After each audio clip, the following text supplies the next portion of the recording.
Active shooter threats are more prevalent every day, and some have really hit close to home. How can we watch for potentially dangerous situations, and how can we best stay safe if we find ourselves in one? That's next on WNIN Newsmakers.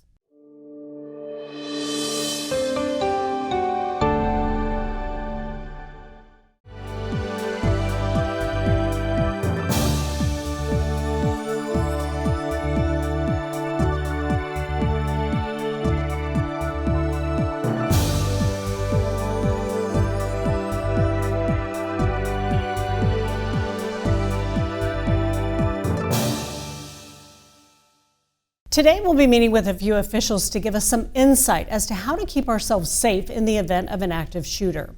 Joining me now is Officer Kevin Corbin, a member of the Crime Prevention Unit for the Evansville Police Department. Thank you so much for being here. Glad to be here. Thank you. So before we get into how to respond in an active shooter event, are there certain clues or things that we should be aware of, either in our workplaces or if we're out in a store, that might indicate that someone is planning something harmful? And a lot of training we do focuses on behaviors and whether they match the circumstances in play. So we do training, for instance, like situational awareness and body language, and we'll look for things that are outside of the norm. So if you have a group of people, and let's say it's summertime, but somebody is wearing full-length clothing, for instance, there's an issue perhaps. You know, what's the clothing hiding, for instance? Look at the way schools handle things. They try to make it to where if somebody notices issues with whether it's in person or it's online, then there's some sort of reporting system so somebody can interrupt the process. In police terms, we often refer to what we call an OODA loop, which is an observe, orient, decide, act. And our active shooter response is oftentimes meant to break up that pattern at some point, break the chain, because it sort of makes you reset. And that's sort of what we look for with businesses, with schools, is do you have anything in place where somebody can interrupt the process at some point? Make a notification, whether it's to the Human Resources Department, if it's behavior by another employee, threats, bullying issues, some sort of violent behavior, comments made that sound offhand but might indicate some sort of mindset that's, problematic. What's the reporting process? Is somewhere, if it's a stranger within a business, is all the employees, are they sort of empowered, if you will, to make some sort of interruption? For instance, if you have a school to where a custodian notices somebody in an area where they shouldn't be, do they feel comfortable confronting that person, or is it set up to where all those types of issues are reported to higher ups and then they're supposed to do it? And the problem with that, then obviously, is if that person's not available, they're not on hand, or if there's an active shooter, that person has already been removed from the scene, right. Then how do you deal with it there? So it's sort of like facilitating it to make sure that there's some means as easily as possible to interrupt the process, report it, and get some sort of response. You know what's fascinating by this, though? I was reading an article about the recent shooting in Louisville. Mm-hmm. And someone who was involved in that situation said they saw the perpetrator walk in the door with a rifle, and they knew the young gentleman. And her first thought was, why is he bringing that rifle to show us at work? So it was not, that response was just not that, oh, he's intending harm. I know this person. I've worked with this person. Why would he want to bring this as show and tell? Right. And then something very, very bad happened with that situation. So how do we temper our reactions? Is there any clues or tricks that we can kind of make that quick decision making between, oh, he's not bringing this to show us, he's bringing this for a certain purpose? Yeah, and again, it does go back to an extent, is how empowered do employees and staff feel about reporting something? Now, for instance, there's been reports of businesses to where if there's an incident on scene, the report goes through security on hand, but then you sort of have this chain to where it goes from one person to another long before it makes it to somebody who can actually do something about it, whether it's calling 911 in an instance like that. But again, they have to feel empowered to make that call. It's also the realization that there has to be some time spent thinking about these, whether it's just tabletopping different types of scenarios that you may encounter, because we think of fight or flight as the responses to stress, but the reality is in most situations, the first response you're going to have is freezing. It's just a natural thing. They call it some sort of tonic immobility. You sort of lock up in these circumstances. You can see it with an instance in Fort Lauderdale where a subject brought a gun through baggage and then got it out and started shooting. If you watch the video of that, everyone around him basically froze. That tends to be the first response.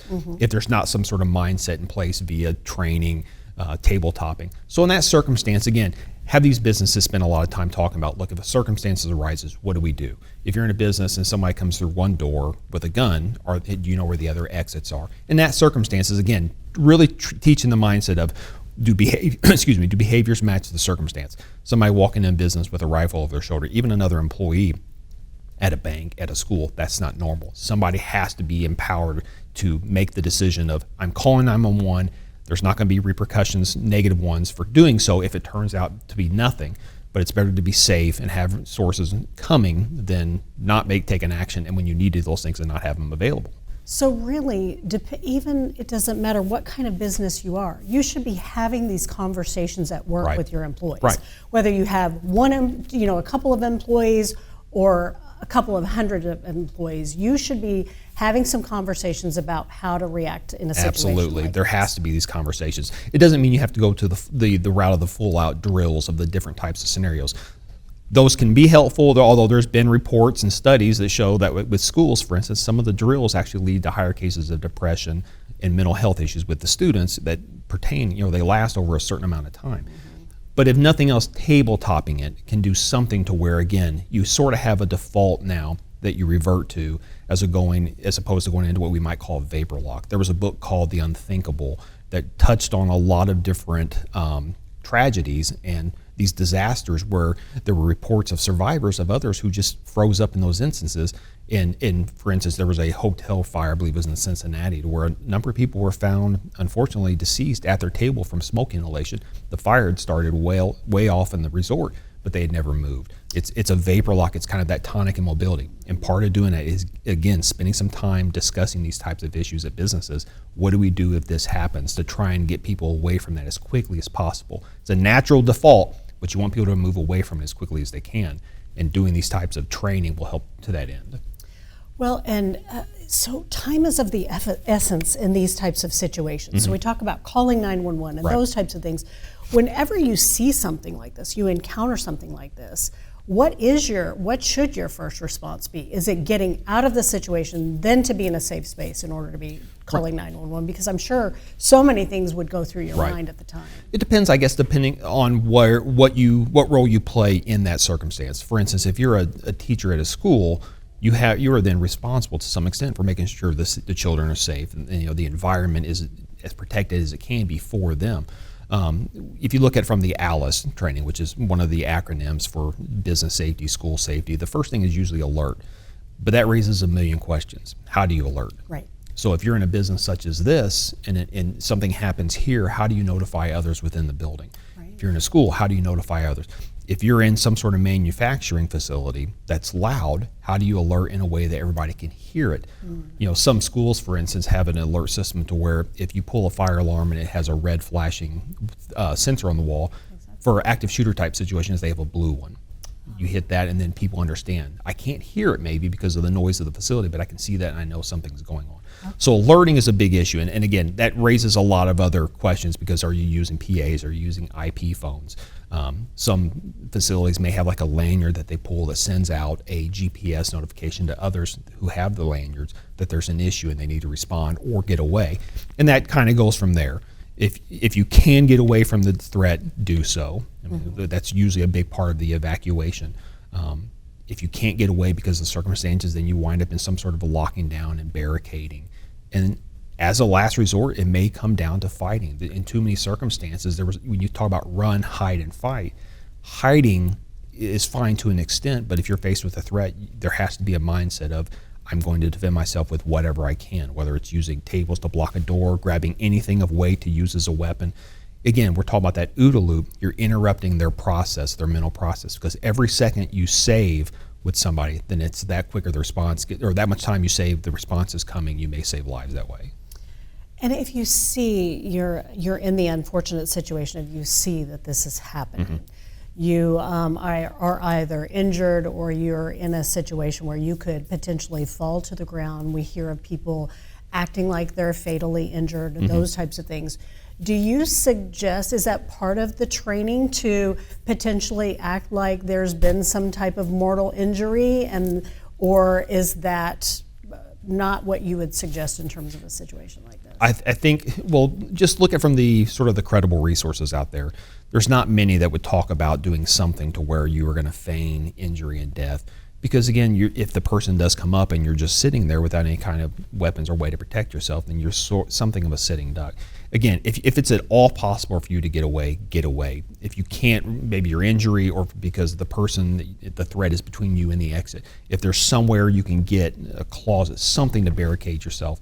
Again, you're trying to buy time until the resources that you need get there, whether it's other officers, whatever the case may be. You want to give yourself as much of an advantage. And unfortunately, there were reports, I don't know how true they were, but with Cho at Virginia Tech, when he took out over 30 students, there were reports at one point that he had been practicing shooting at targets on the ground, sort of anticipating people lying in, used to be what we call lay and pray.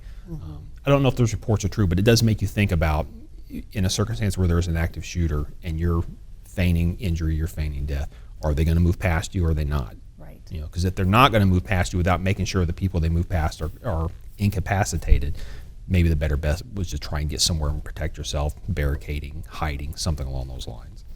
So maybe not so much for workplaces, because many workplaces restrict the possession of weapons at the workplace. But for some other public type of facility, there's lots of debate about people who actually are in possession of a weapon on whether they should proactively respond and use that. Is that part of your training? Is there a stance in terms of law enforcement on how bystanders, armed bystanders, should get involved? Well, I will say this much. It's a difficult equation to handle because, for instance, if you talk about a school and if staff have guns on them, there's certainly, you could see the benefit of, but at the same time, there's always the question of do the students know who has the weapons? Are there some students who could overpower a teacher and get that weapon if they wanted? So you could see the back and forth and play in this. I will say this much, from our standpoint, if we hear of a disaster, then you could say the shooting here in town, there were off-duty officers or those that were working in one place or another who responded to it. They weren't, in capacity as a Evansville police officer on duty at that time. Let's say they're in plain clothes. Well, we actually carry something where we clip it on our belt and you pull it out and it goes across. It's sort of like a lanyard of sorts that goes across you that indicates police officer. So if we're on scene, others know that we're a police officer. Right. But it does beg the question, and if you don't have something like that and you're responding, obviously you want people to be able to protect themselves and think of that. But they have to bear in mind as well, if you don't have some way of letting the responding officers know who you are, that you're not the threat, then you run the risk of them being of this misinterpretation that they may see you as one of the perpetrators as opposed to one of the victims who's trying to help others out. So it's something to think about in the circumstances. How are you going to sort of navigate those waters of clarifying what your role is in the incident? Identifying yourself as the good guy, right? Right. So if you're unfortunately in a situation like this, how do you know that there's kind of everything is clear and safe? Because I'm sure that, especially if you're injured, you're wanting to get out, get to medical attention, those types of things. Are there certain things that people should think about in terms of making sure that things are all right. clear? So let's say, for instance, you've locked down in a room. It was an active shooter, you couldn't get away, you've locked down, you've barricaded the door, and now you're waiting for the all clear. You're not going to maybe just answer the door to anybody saying, hey, it's all good to go, come on out now, let me in, I'm good. It may be something to where you're probably going to wait for law enforcement to come to the door, and it may be that law enforcement comes to the door and has gotten a key from whoever, management master key, to where they can open the doors and go in and verify that there's no more threats inside and everything's safe. Maybe a business has something of a safe word at that point that everybody knows. So at the end of it, here's a safe word. You now know I'm letting, the coast is clear kind of thing. I think that's the general idea of don't open the door unless you're certain that it's law enforcement or that the thing has been safe via some sort of prearranged protocol that the business has agreed to. Sure. So if someone's been through an active shooter event, whether they're law enforcement, whether they're a bystander, whether they're directly involved, what types of resources are available for someone who's gone through a trauma like this? Well, I think in the general rule, most businesses have some sort of EAP, whether it's the employee assistance programs, things along those lines, and I think they have to make usage of it. There has to be some degree of self-care as well. I mean, in the sense of you have to make sure you're sleeping, you have to make sure you're eating properly, exercise, all those types of things that sort of benefit you and sort of keep you on the right path as you navigate, the after effects of this event. But I would say just make usage of whatever mental health facilities are in your area. If your company has some sort of resources available to you, make use of it. Because again, there were studies talking about, again, the effects of just doing drills on students at schools. You can imagine then if this was a real incident, there's going to be some sort of, after effect for those involved. And yeah, I can't speak to what each company offers, right. But again, you need to make use of it because there's more likely going to be some sort of bleed over from it. And of course, mental health care, such a huge issue in this. And in terms of people who might be at risk for having a response like this, a very angry and very difficult response to the situations that are happening in their lives.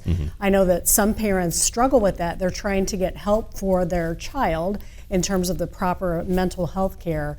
Beyond that, are there things that parents can do if they feel like there might be an anger issue, there might be a challenge, that they get the sense that they might be capable of doing something like this? In suicide prevention, one of the things they'll say is ask the question, sort of put it to the point of, are we going down this road? Are you having these types of thoughts and so forth? So again, you're interrupting the process, and I think it has to happen where parents are willing to talk to their kids, and if they can't get the answers, they're struggling with it, then make available or avail themselves to the resources that are out there. Don't ignore it. Don't assume it's just part of puberty or some sort of maturation. Do something to get the answers that you need to the questions. Again, have those conversations. They're not pleasant conversations, right. They're difficult conversations, but again, in suicide prevention, that's one thing you do. I think it should carry over to those types of potentially, disastrous thoughts that kids might have or anybody might have. If you know somebody going down that road, ask the questions. If you can't get that, then find those that can and have, get the person to the help if possible. Is there a place for employers to kind of be on high alert and watch for potentials in this as well? You're talking about in terms of behaviors from Yes. staff and whatnot. Yes. Again, Yes. It's one of those things to where there's actually different sorts of training out there about sort of asking the tough questions and things along those lines. But again, it's looking for behaviors that are abnormal. Some of your staff might start having sort of difficult conversations with other unpleasant conversations, anger outbursts and so forth. Monitoring social media, things that are said on social media, because there are a lot of things that go out there that sort of get ignored. But again, employers are sort of responsible for the staff that they employ. So keeping watch over those types of things, and then again, being willing to have somebody report it. And it's nice to have some sort of anonymous reporting system so somebody can feel comfortable doing it without fear of retaliation. So that human resources and those that are maybe better trained in how to access the resources if necessary can then have those difficult conversations. And again, having those conversations, not just ignoring it and hoping that they're mistaken about the motive. Most definitely. Thank you. No, Officer glad to be Coleman. here. We Thank you. appreciate all your You bet. information.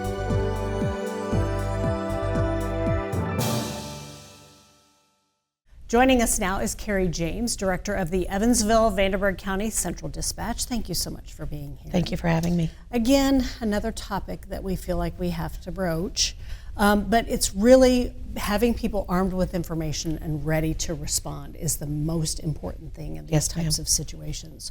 So what is the most important information that a caller needs to give you if there is an active shooter situation in their area?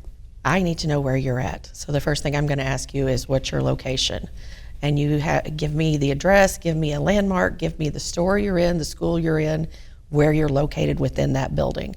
I need to know where you're at. All right.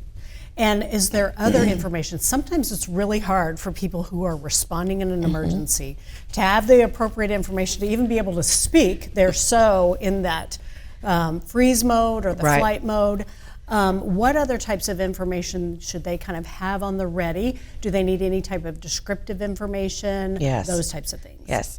If it's an active shooter, actually, if it's any kind of call that you have to give a description, I want to know race, what they're wearing, how tall they are.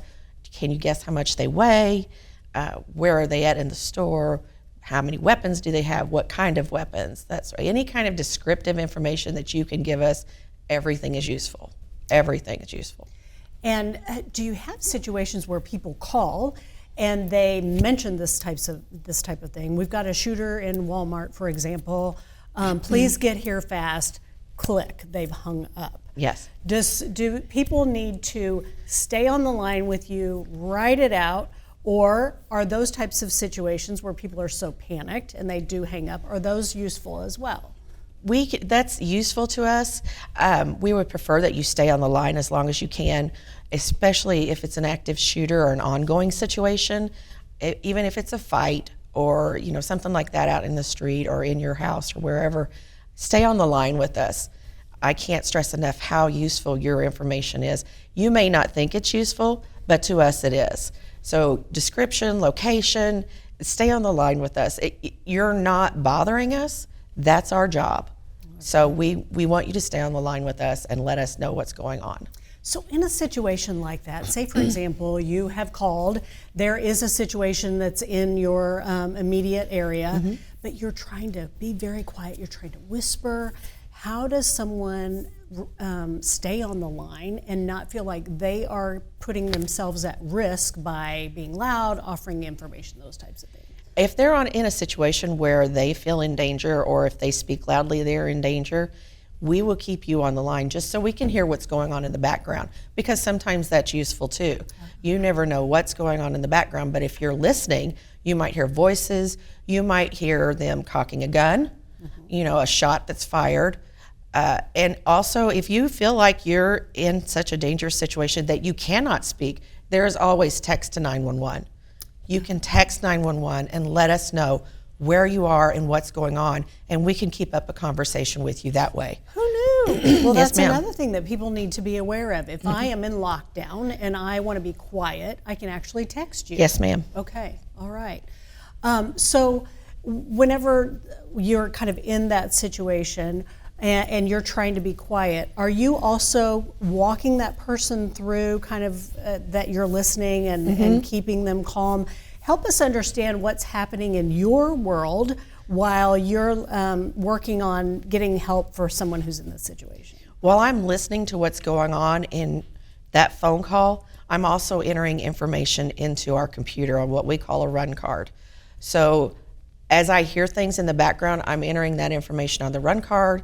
It's showing up on all of the dispatchers' computers in our operations room, especially the police or the sheriff's department dispatcher, and they are relaying any updates that we put on the run card to the responding officers. So it's not like we're just sitting there listening to you and saying, okay, we're on our way, that sort of thing. We keep telling you that. We're on our way. They're getting there as fast as they can. Just remain calm. We're getting there like as fast as we can, but they're still getting information. So I cannot stress enough, it is so important. Give us as much as you can and stay on the line as long as you can. All right, because I know that you hear 911 calls and people are panicked on the other side of the line, and really their brain is just playing this tape of get here fast, get here fast, get here fast, get here fast. And they're mainly asking you, are you coming? Yes. How long are you going to take? Why aren't they here? Why are you not here yet? So really help people understand what that process is. How long is response time? What types of things are you putting in place? How can people that make that call know this is something that you don't have to ask? We have got it covered right now, even though you don't see things happening around you. We prioritize our runs and fights, active shooters, domestic violence in progress, persons with guns. Those are all obviously high priority runs. Right. So as soon as that card is dropped into the computer, the dispatcher is sending an officer. We are sometimes, especially on second shift, extremely busy, so we get to the high priority runs as fast as we can. And, they come from all sectors. So depending on where they are in the city or the county is going to determine the response time. County sometimes takes a little longer because they are further away. They have more ground to cover. City, if it's an active shooter or a high priority run, I say sometimes within 2 minutes, less than that sometimes, depending. Like I said, it just depends on their location. But we do not hold back those kind of calls. We don't wait to see if an officer is available. We send a response. Sure. It might seem like a lifetime, but And it is really for that caller. It seems like we are taking forever. And they're like, why are you not getting here? Where are they? Why do you not have an officer? And all we can do is they're on their way. They're getting there as fast as they can. So we totally understand their need to see an officer the second they answer, but it takes a little longer than that. You are really our first line of defense Yes, ma'am. in an emergency, and underappreciated one. So we appreciate Central Dispatch. Thank you very much. In an amazing way. What types of training do you put your dispatchers through in order to help them deal with some of the panic also that's on the other part of the line? You're doing your job, but you're also acting as kind of like a mental health professional Yes, in ma'am. that interim. How do you train for that? We have a 6-month program that we put our dispatchers through, and in fact, we have a few trainees right now. And we start off with a book, and we go from the book, learning how to do things, to actually working the positions. They observe first, and then they start working with the trainer. And then eventually they get to the point where they're doing it on their own, but their trainer is still there as backup. So they're actually doing the job, but the trainer is there in case they have a problem. And it is a 6-month process. It's very intense. And we've had pretty good results from that. All right. And what would you say for people who they're suspicious? They think something might happen. They are kind of hesitant to call 911. That's their gut feeling, but they don't really know for sure, and they certainly don't want to hurt anyone's feelings or call someone in. What do you say to those types of people? And what's the threshold they should hit before calling 911? Well, if you are concerned, I say call. You know, you see a person walk into Walmart with a gun slung over their shoulder, and you think that's a little odd, yeah, call. Call regardless. I don't care how I don't care if you think it's not important, you don't want to waste the officer's time, you don't want the fire department to come out because, it's just your carbon monoxide detector. Call us. That's what we are there for. That's what the emergency response personnel are there for. We are here to serve the people of Evansville, and that's what we want to do. Well, Carrie, thank you so much for all of your information. Thank you for what you do. Thank you very much. I appreciate it. Thanks to all of our guests for discussing safety and situational awareness when dealing with active shooters. Next week, we'll be talking about Narcan, what it is, and why it's becoming more available to the public. Thanks for watching WNIN Newsmakers.